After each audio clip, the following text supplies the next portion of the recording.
Hello students, इयत्ता 12वी अर्थशास्त्र या विषयाच्या अभ्याससत्रामध्ये मी धनवे जी.एच. शारदाबाई पवार महिला महाविद्यालय, शारदानगर, बारामती आपले सर्वांचे सहर्ष स्वागत करीत आहे. आपण प्रकरण 3 मागणी विश्लेषण हा भाग पाहतो आहोत. आणि या प्रकरणामध्ये आजपर्यंत आपण काय पाहिले हे अगदी 2 मिनिटांमध्ये आपण पाहूयात आणि त्यानंतर या प्रकरणाचा पुढचा भाग पाहूयात. आपण प्रस्तावना पाहत असताना असं म्हणालो होतो की वस्तूमध्ये जी उपयोगिता असते ती उपयोगिता हा मागणीचा आधार आहे. म्हणजेच मागणी ही उपयोगितेशिवाय होऊ शकत नाही. एखाद्या वस्तूची मागणी व्हायची असेल तर त्या व्यक्तीच्या दृष्टीने त्या वस्तूमध्ये उपयोगिता असायला हवी. मागणीची संकल्पना पाहत असताना आपण एक व्याख्या पाहिली होती. विशिष्ट वेळी विशिष्ट वस्तूचे एखाद्या वस्तूचे किंवा विशिष्ट वस्तूचे किती न खरेदी केले जातात त्याला आपण मागणी असे म्हणतो. म्हणजेच मागणीमध्ये इच्छा, खरेदी शक्ती आणि पैसा खर्च करण्याची व्यक्तीची मानसिक तयारी या बाबी फार महत्त्वाच्या आहेत. मागणीची व्याख्या आपण पाहिली. विशिष्ट वेळी विशिष्ट किमतीला विशिष्ट वस्तूची जी खरेदी केलेली नगसंख्या आहे ती नगसंख्या म्हणजे मागणी होय. बेनहॅम यांची व्याख्या ही होती. अर्थात मागणीमध्ये काय काय महत्त्वाचं आहे तर मागणीमध्ये विशिष्ट वेळ, विशिष्ट वस्तू, विशिष्ट किंमत आणि नगसंख्या या बाबी यामध्ये महत्त्वाच्या आहेत.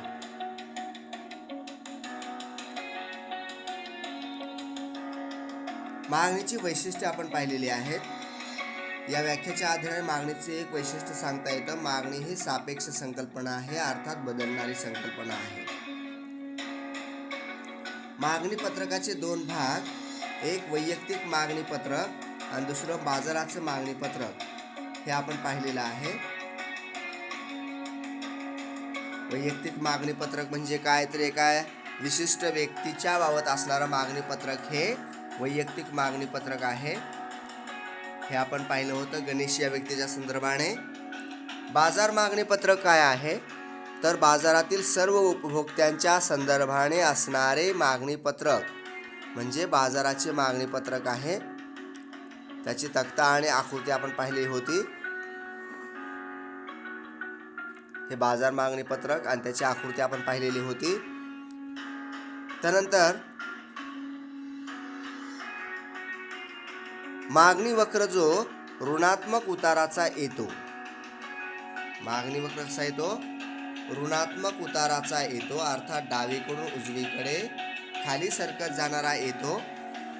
तो ऋणात्मक उताराचा काय येतो त्याची वेगवेगळी कारणे आपण पाहिलेली होती. ती कारणे जाणून घेतलेली होती. त्यामध्ये पहिलं कारण आपण पाहिलेलं होतं घटत्या सीमांत उपयोगितेचा सिद्धांत. व्यवहारामध्ये हा सिद्धांत लागू पडतो आणि त्यामुळे मागणी वक्र ऋणात्मक उताराचा येतो. 2 नंबरचा मुद्दा आपण पाहिला होता उत्पन्न परिणाम किंवा त्यालाच आपण वास्तव उत्पन्न परिणाम असे म्हणतो. वस्तूच्या किमतीत बदल झाल्यानंतर उपभोक्त्याच्या वास्तव उत्पन्नावर कसा परिणाम होतो हे आपण यामध्ये पाहिलं होतं. पर्यायता परिणाम हा 3 नंबरचा मुद्दा आपण पाहिला होता. 3 नंबरचं कारण आपण पाहिलं होतं ज्यामुळे मागणी वक्र ऋणात्मक उताराचा येतो.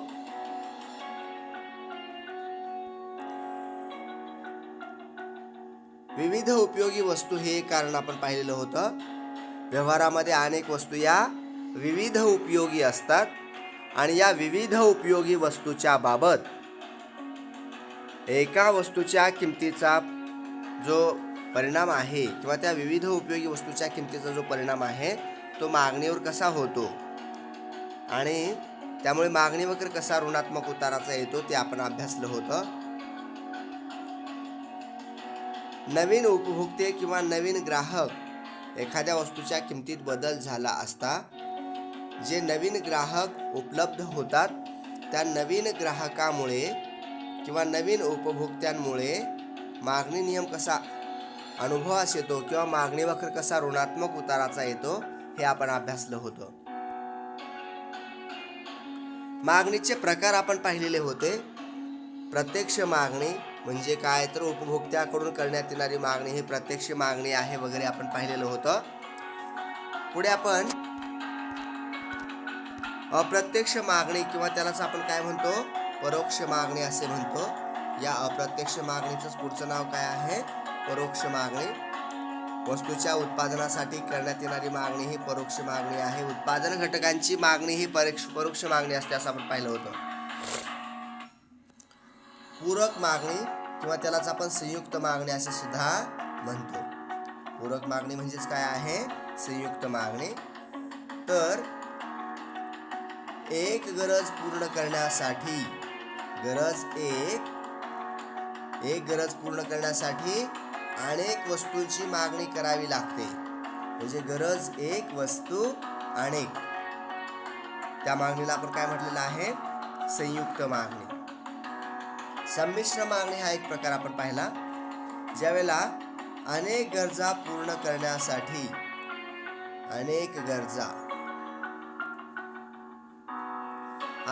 पूर्ण करण्यासाठी एकाच वस्तूची मागणी केली जाते.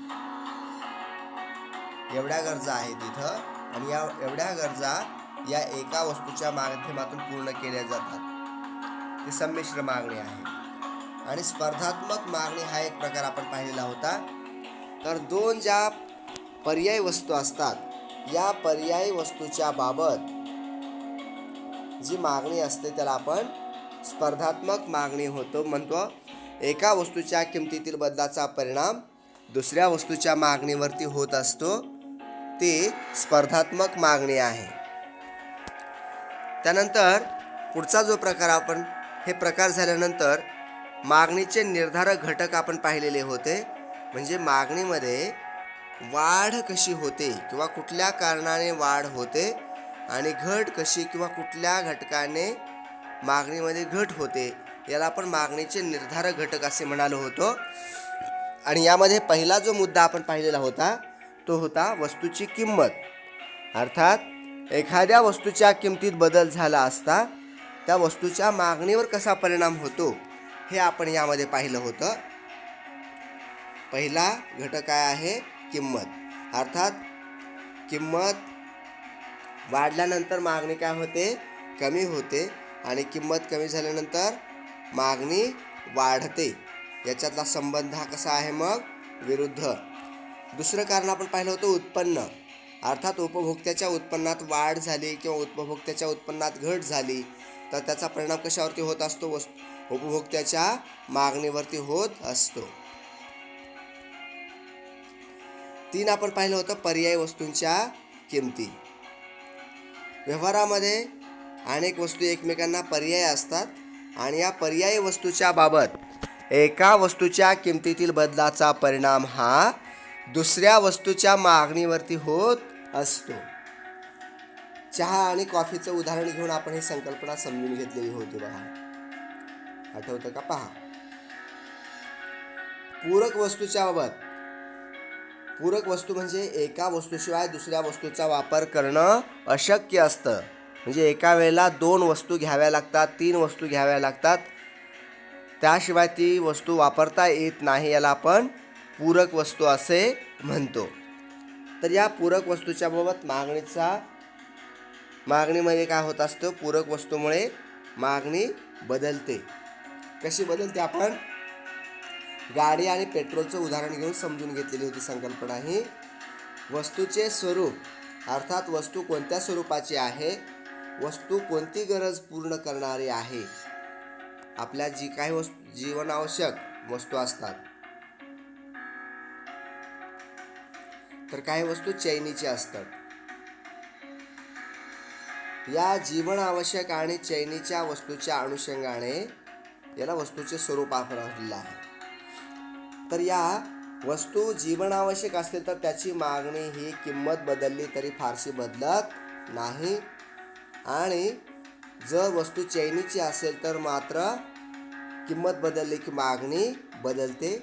मीठ, औषधे यासारख्या जीवनावश्यक वस्तूच्या किमती किती जरी वाढल्या तरी मागणी बदलत नाही, मागणी कमी होत नाही.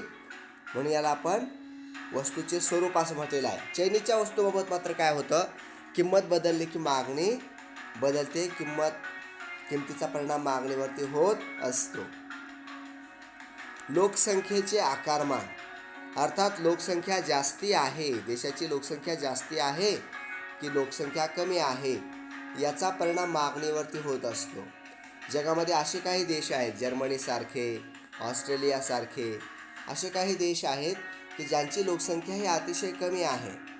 आणि इकडं भारत, चीन असे काही देश आहेत की ज्यांची लोकसंख्या अतिशय जास्त आहे.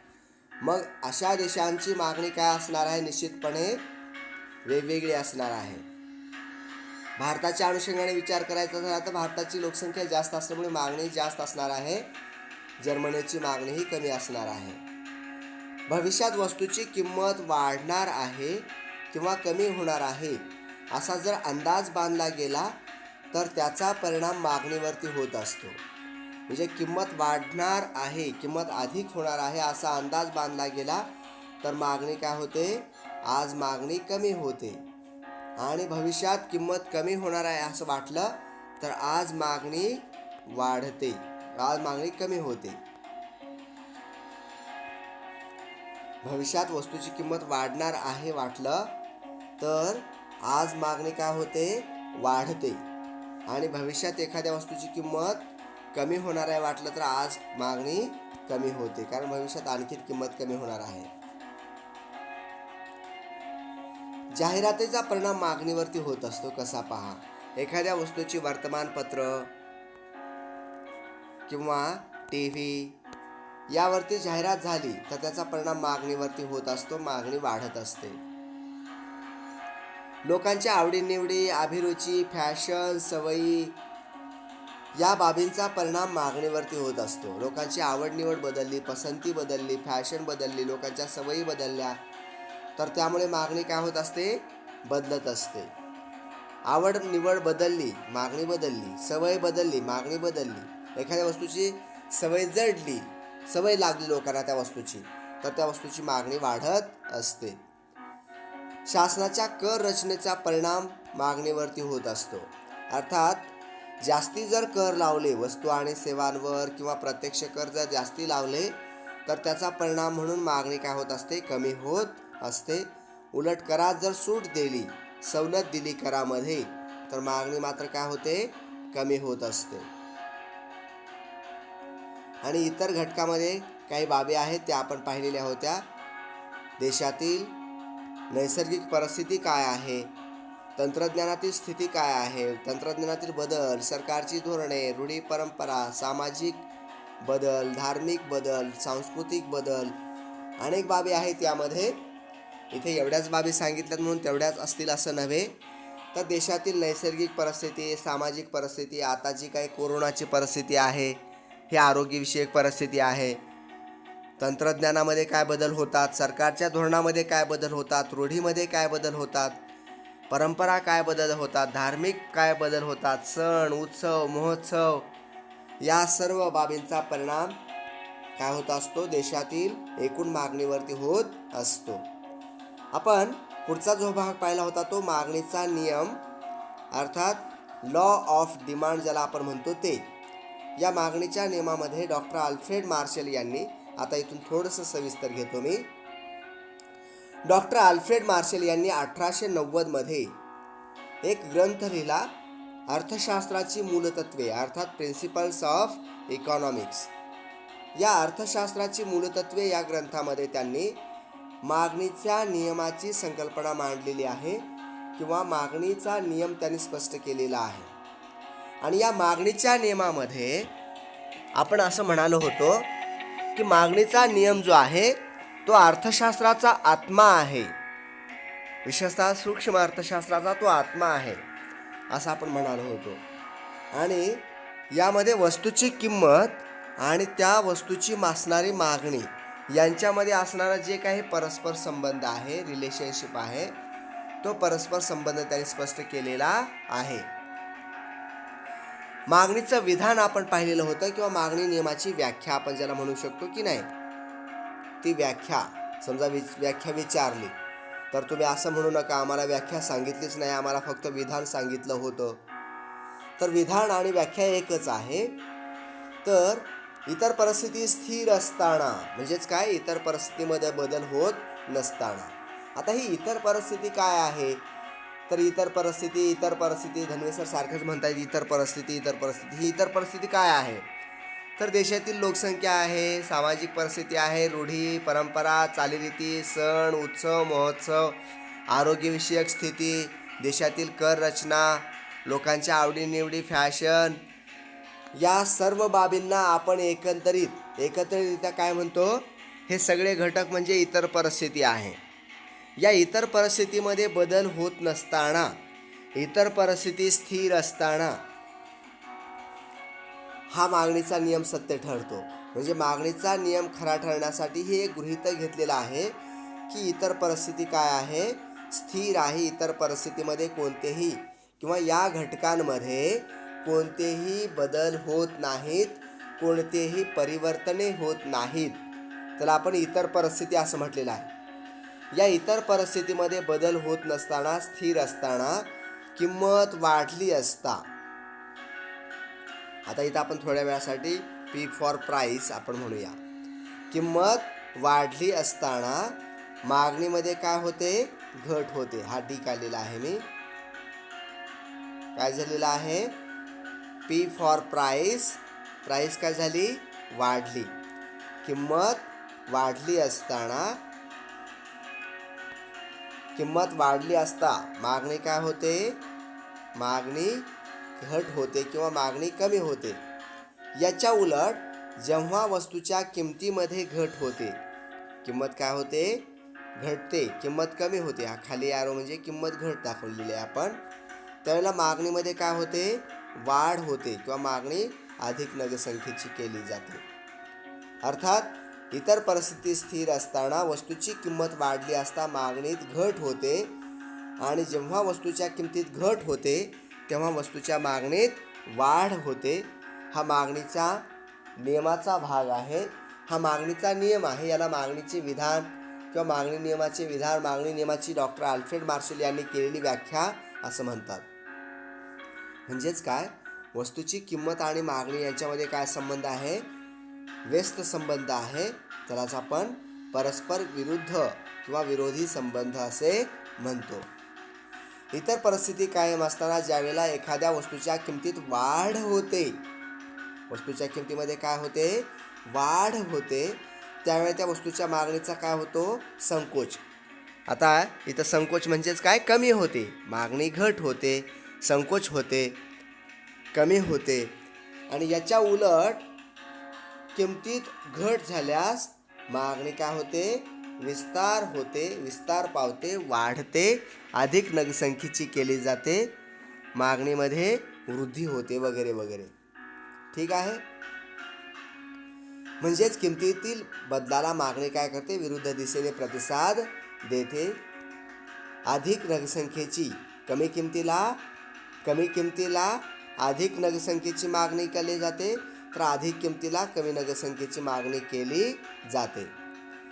या मागणीच्या नियमाच्या अनुषंगाने डॉक्टर अल्फ्रेड मार्शल यांनी जे मागणी फलन दिलेलं आहे,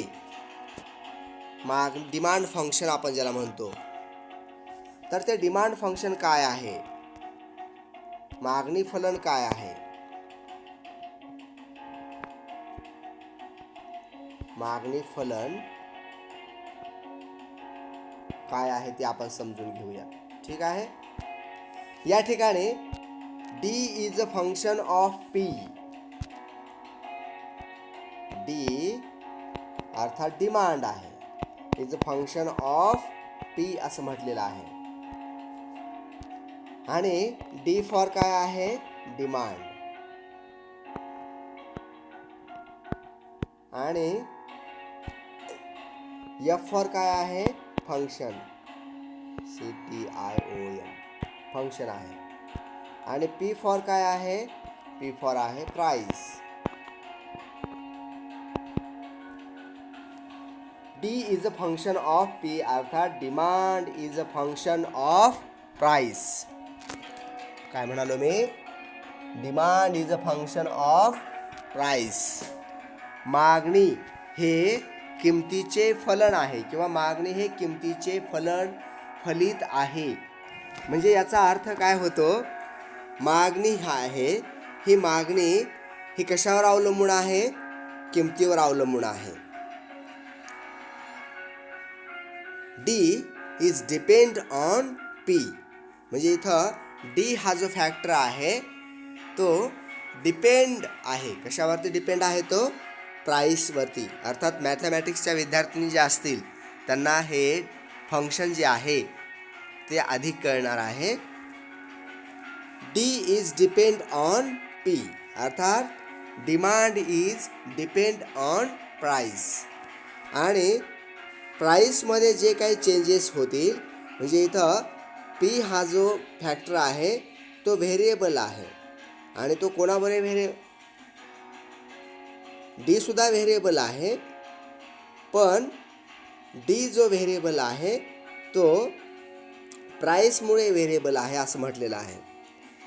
डी हा जो घटक आहे तो बदलतो. कोणामुळे बदलतो? किमतीमुळे बदलतो. मागणीमध्ये जे काही बदल होतात ते कोणामुळे होतात? किमतीमुळे बदल होतात.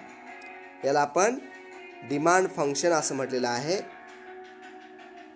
D is a function of P, अर्थात पहा, मागणी हे आपण मराठीमध्ये याला असं म्हणू शकतो, मागणी हे किमतीचे फलन आहे. ठीक आहे, समजलं का? जाऊया पुढे. मागणी हे कशाचे फलन आहे? किमतीचे फलन आहे.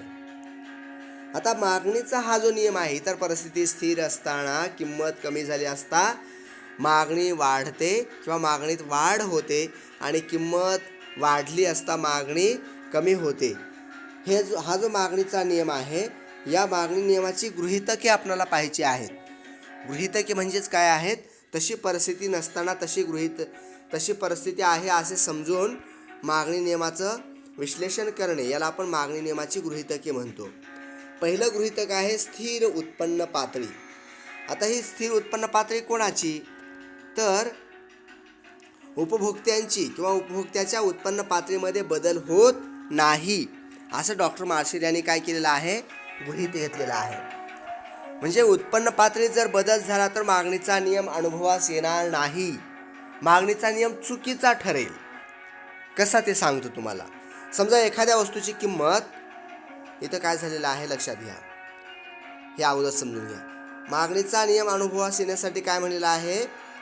उपभोक्त्याचे उत्पन्न स्थिर असावे लागते किंवा स्थिर असावे. उपभोक्त्याच्या उत्पन्नात बदल झाल्यास मागणीचा नियम खरा ठरणार नाही. उपभोक्ता त्या नियमाप्रमाणे वर्तन करणार नाही. म्हणजे काय करेल पहा. समजा की एखाद्या वस्तूच्या किमतीत वाढ झाली, किंमत काय झालेली आहे? वाढ झालेली आहे. आता आपल्याला माहिती आहे मागणी नियमाप्रमाणे काय व्हायला पाहिजे? जर वस्तूची किंमत वाढली तर मागणी नियमाप्रमाणे त्या वस्तूची मागणी ही कमी व्हायला पाहिजे, मागणी घटायला पाहिजे. पण त्याच वेळेला समजा की त्याच वेळेला उपभोक्त्याच्या उत्पन्नामध्ये घट झाली. ठीक आहे, परत समजून घ्या. वस्तूची किंमत काय झालेली आहे? वस्तूची किंमत कमी झालेली आहे. वस्तूची किंमत कमी झाली, मागणी काय होणं अपेक्षित आहे? मागणीमध्ये वाढ होणं अपेक्षित आहे. पण उपभोक्त्याचं उत्पन्न काय झालं? उपभोक्त्याचं उत्पन्न, परत समजून घ्या, गोंधळ व्हायला नको. किंमत काय झालेली आहे? किंमत कमी झालेली आहे. मागणी काय होणं अपेक्षित आहे? मागणी वाढणं अपेक्षित आहे. पण त्याच वेळेला उपभोक्त्याचं उत्पन्न कमी झालं. उपभोक्त्याचे उत्पन्न कमी झाल्यामुळे त्यांची खरेदी शक्ती किंवा क्रय शक्ती काय होईल? कमी होईल. आणि खरेदी शक्ती कमी झाल्यामुळे किंमत कमी होऊन सुद्धा मागणी कमी होईल. उत्पन्न कमी झाल्यामुळे मागणी सुद्धा काय होईल, कमी होईल आणि मागणीचा नियम चुकीचा ठरेल. म्हणून डॉक्टर मार्शल यांनी काय केलेलं आहे, मागणीचा नियम अनुभवास येण्यासाठी त्यांनी उपभोक्त्याचे उत्पन्न हे स्थिर मानलेले आहे. किंमत बदलली आणि त्याच वेळेला बदलली म्हणजे वाढ झाली किंवा घट झाली, उपभोक्त्याची उत्पन्न पातळी सुद्धा बदलली तर उपभोक्ता मागणी नियमाप्रमाणे वर्तन करणार नाही किंवा इथं मागणीचा नियम अनुभवास येणार नाही. म्हणून उत्पन्न पातळी ही स्थिर मानलेली आहे. लोकसंख्येचे आकार म्हणजे लोकसंख्या वाढ किंवा लोकसंख्या घट, लोकसंख्येचे आकारमान बदलत नाही, लोकसंख्येची रचना बदलत नाही असं डॉक्टर मार्शल यांनी गृहीत घेतलेलं आहे. अर्थात लोकसंख्येच्या मध्ये आकारामध्ये बदल झाला किंवा रचनेमध्ये बदल झाला तर त्याचा परिणाम मागणीवरती होत असतो. आता किंमत बदलली आणि त्याच वेळेला जर आकारमान बदललं लोकसंख्येचं तर मागणी बदलणार नाही, मागणीचा नियम अनुभवास येणार नाही. एक उदाहरण आपण घेऊया. समजा की हुआन शहर आहे, चीनमधलं हुआन शहर आता जगाच्या नकाशामध्ये सर्वात प्रसिद्ध शहर झालेलं आहे पहा. तर काय झालं, या ठिकाणी हुआन शहरामध्ये एखाद्या वस्तूची किंमत खूप कमी झालेली आहे. आता मागणी नियमाप्रमाणे काय व्हायला पाहिजे, तर त्या वस्तूची मागणी वाढायला पाहिजे. पण त्याच वेळा हुआन शहरातील लोकसंख्येचा आकारमान काय झालेला आहे, प्रचंड कमी झालेला आहे. लोकसंख्या शहराची खूपच कमी झालेली आहे, लोकसंख्या घटलेली आहे आणि त्यामुळे काय होईल, तिथं वस्तूची किंमत कमी होऊन सुद्धा मागणी वाढणार नाही, उलट मागणी काय होईल, तिथं कमी होईल. कारण लोकसंख्येचं आकारमान काय झालेलं आहे, कमी झालेलं आहे आणि मागणीचा नियम काय झाला, मग चुकीचा ठरला ना. किंमत कमी होऊन सुद्धा मागणी काय झाली, इथं वाढली नाही, उलट मागणी कमी झाली. असं का घडलं, तर लोकसंख्येच्या आकारमानामध्ये बदल झालेला आहे. मग असं घडू नये आणि मागणीचा नियम चुकीचा ठरू नये म्हणून डॉक्टर अल्फ्रेड मार्शल यांनी काय केलेलं आहे, देशातील लोकसंख्येचं आकारमान हे स्थिर मानलेलं आहे, त्यामध्ये बदल होत नाही असं मानलेलं आहे, हे गृहीत घेतलेलं आहे. पर्यायी वस्तूच्या किमती या स्थिर आहेत असं मानलेलं आहे. पर्यायी वस्तूच्या किमती काय मानलेल्या आहेत, स्थिर मानलेल्या आहेत. जर पर्यायी वस्तूच्या किमती बदलल्या, पर्यायी वस्तूच्या किमतीत बदल झाला तर मागणीचा नियम चुकीचा ठरेल. लोक किंवा उपभोक्ते मागणी नियमाप्रमाणे वर्तन करणार नाहीत. कसं पहा, समजा एखाद्या वस्तूची किंमत वाढली, किंमत काय झाली, वाढली, तर मागणी नियमाप्रमाणे काय व्हायला पाहिजे, मागणी नियमाप्रमाणे त्या वस्तूची मागणी कमी होणं अपेक्षित आहे. पण तसं घडणार नाही पर्यायी वस्तूच्या किमती बदलल्या तर.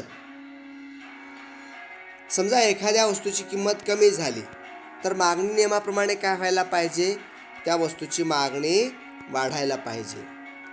पण पर्यायी वस्तूच्या किमतीत जर बदल झाला तर असं घडणार नाही. उदाहरण घेतल्यानंतर कळेल तुम्हाला. समजा की आपण चहा आणि कॉफी या दोन वस्तू घेऊयात. या वस्तू काय आहेत, एकमेकांना पर्याय आहेत. चहा आणि कॉफी कसल्या वस्तू आहेत, पर्यायी वस्तू आहेत. समजा चहाच्या किमतीमध्ये बदल झाला आणि त्याच वेळेला कॉफीच्या किमतीमध्ये सुद्धा बदल झाला तर चहाच्या बाबत मागणीचा नियम अनुभवास येणार नाही आणि म्हणून पर्यायी वस्तूच्या किमती या काय मानलेल्या आहेत, स्थिर मानलेल्या आहेत. पूरक वस्तूच्या किमती सुद्धा काय असायला पाहिजेत, स्थिर असायला पाहिजे, तरच मागणीचा नियम अनुभवास येईल, अन्यथा मागणीचा नियम खरा ठरणार नाही. कसा पहा,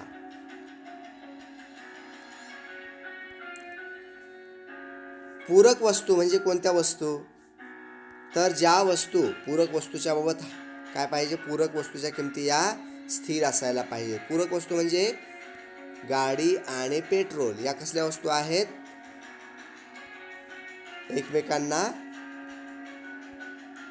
एकमेकांना कसल्या वस्तू आहेत? या पूरक वस्तू आहेत. तर या पूरक वस्तूबाबत एका वस्तूच्या किमतीतील बदलाचा परिणाम दुसऱ्या वस्तूच्या मागणीवरती होत असतो, म्हणून डॉक्टर अल्फ्रेड मार्शल यांनी पूरक वस्तूच्या किमती या स्थिर असतात किंवा स्थिर असायला पाहिजे असं गृहीत घेतलेलं आहे. म्हणजे समजा की देशामध्ये गाड्यांच्या किमती काय झाल्या? कमी झाल्या. तर गाड्यांची मागणी काय व्हायला पाहिजे? गाड्यांची मागणी वाढायला पाहिजे, कारण गाड्यांच्या किमती काय झालेल्या आहेत? कमी झालेल्या आहेत.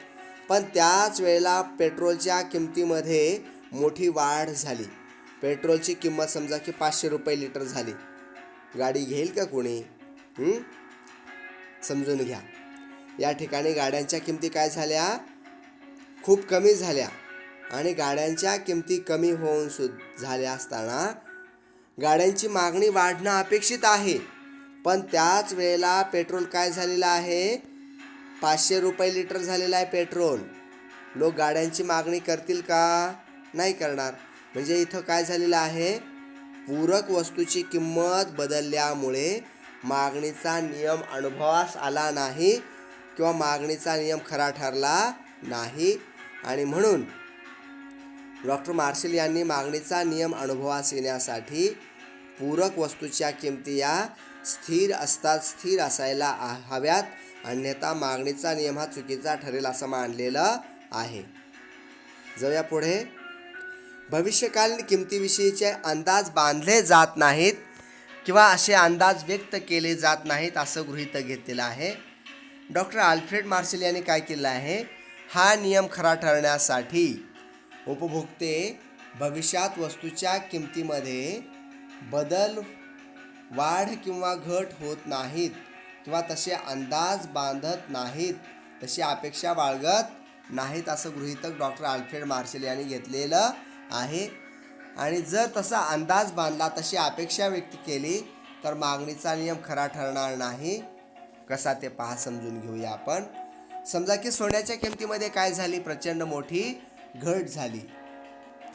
सोन्याची किंमत काय झाली? घटली. तर मागणी नियमाप्रमाणे काय व्हायला पाहिजे? सोन्याची मागणी वाढायला पाहिजे की नाही? कारण किंमत काय झालेली आहे? कमी झालेली आहे. पण उपभोक्त्यांनी काय केलं? भविष्यात आणखी किंमत कमी होईल असा अंदाज बांधला. तर आज किंमत कमी होऊन सुद्धा भविष्यात आणखी किंमत काय होणार आहे? कमी होणार आहे. या अपेक्षेने लोक मागणी करणार नाहीत, मागणी कमी करतील. आज किंमत कमी होऊन सुद्धा भविष्यात आणखी किंमत कमी होण्याची.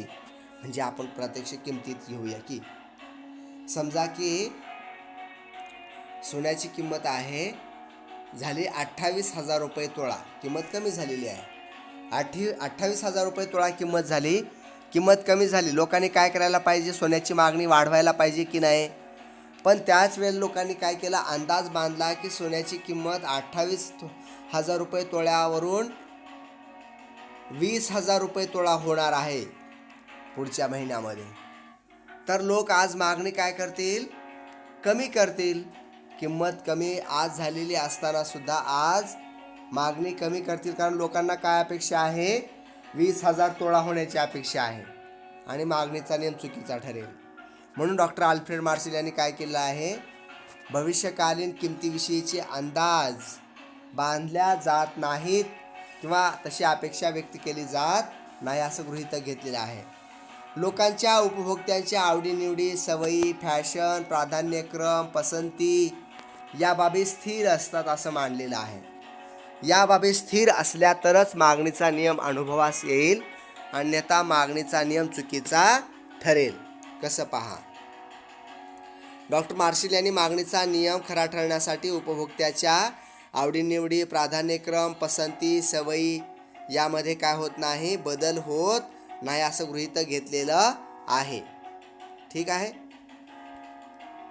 समजा की एखाद्या वस्तूच्या किमतीत घट झाली. किमतीमध्ये काय झाली? घट झाली. तर मागणीच्या नियमाप्रमाणे वस्तूच्या मागणीमध्ये काय होणं अपेक्षित आहे?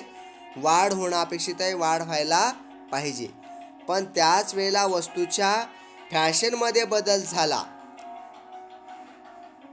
आवडीनिवडीमध्ये बदल झाला, ती वस्तू आवडेनाशी झाली, फॅशन बदलली, फॅशन ओल्ड झाली, तर त्या वस्तूची किंमत कमी होऊन सुद्धा लोक त्या वस्तूची मागणी करणार नाही, कारण फॅशन काय झालेली आहे, जुनी झालेली आहे, ओल्ड झालेली आहे. किंमत कमी होऊन सुद्धा आपण पाहतो की नाही, बाजारात एखाद्या वस्तूच्या समजा कपड्यांचा सेल लागलेला असेल आणि प्रचंड किंमत कमी असेल आणि ओल्ड फॅशनचे कपडे असतील तर आपण घेऊ का? ते नाही घेणार ना. तर याला म्हणतात आवडीनिवडी, सवयी, फॅशन यामध्ये बदल झाला तर मागणीचा नियम खरा ठरणार नाही. म्हणून डॉक्टर अल्फ्रेड मार्शल यांनी मागणीचा नियम खरा ठरण्यासाठी आवडीनिवडी, सवयी, प्राधान्यक्रम, फॅशन, पसंती या बाबीमध्ये बदल होत नाही असं गृहीत घेतलेलं आहे. कर विषयक धोरणात बदल होत नाही. शासनाच्या किंवा सरकारच्या कर विषयक धोरणात बदल होत नाही असं अल्फ्रेड मार्शल यांनी गृहीत घेतलेलं आहे. कराच्या धोरणामध्ये जर बदल झाला तर मागणीचा नियम चुकीचा ठरतो. काय ठरतो? चुकीचा ठरतो. कसा ते आपण पाहूया. समजा सरकार वस्तू आणि सेवांवर अप्रत्यक्ष कर जे लावतं, त्या अप्रत्यक्ष कराचा आणि संपत्तीवर लावलेल्या प्रत्यक्ष कराचा, उत्पन्नावर लावलेल्या प्रत्यक्ष कराचा परिणाम वस्तूच्या मागणीवरती होत असतो. वस्तू आणि सेवांच्या मागणीवरती याचा परिणाम होत असतो. म्हणून सरकारच्या कर विषयक धोरणात बदल झाला तर त्याचा परिणाम मागणीवरती होत असतो आणि म्हणून मागणीचा नियम खरा ठरण्यासाठी डॉक्टर अल्फ्रेड मार्शल यांनी मागणीचा नियम चुकीचा ठरू नये म्हणून कर विषयक धोरणात बदल होत नाही असे गृहीत घेतलेले आहे. उदाहरणार्थ समजा की एखाद्या वस्तूची किंमत कमी झाली. किंमत काय झाली? कमी झाली आणि त्याच वेळेला सरकारने प्रत्यक्ष करामध्ये वाढ केली तर लोकांची क्रयशक्ती काय होईल? घटेल ना. लोकांची खरेदी शक्ती कमी होईल आणि मागणीचा नियम अनुभवास येणार नाही. किंमत कमी झालेली असताना सुद्धा लोकांना ती वस्तू खरेदी करणं शक्य होणार नाही. मागणीचा नियम चुकीचा ठरेल आणि म्हणून त्यामुळे डॉक्टर अल्फ्रेड मार्शल यांनी काय केलेलं आहे? मागणी नियमाच्या सिद्धतेसाठी कर विषयक धोरणात बदल होत नाही असे गृहीत घेतलेले आहे किंवा तसं मानलेलं आहे. तर विद्यार्थिनी, मित्र आणि मैत्रिणींनो, या ठिकाणी आपण मागणीचा नियम आणि मागणीचा नियम अनुभवास येण्यासाठी डॉक्टर अल्फ्रेड मार्शल यांनी घेतलेली वेगवेगळी गृहीत परिस्थिती किंवा गृहीतके यांचा विचार केलेला आहे. आपण उद्याला मागणीचा जो नियम आहे तो मागणीचा नियम तक्ता आणि आकृतीच्या साहाय्याने समजून घेऊयात. तर भेटूया उद्याच्या तासामध्ये मागणीच्या नियमाचे स्पष्टीकरण तक्ता आणि आकृतीच्या साहाय्याने. ठीक आहे. तोपर्यंत वाट पहा उद्याच्या तासाची. धन्यवाद. आभारी आहे. थँक्यू.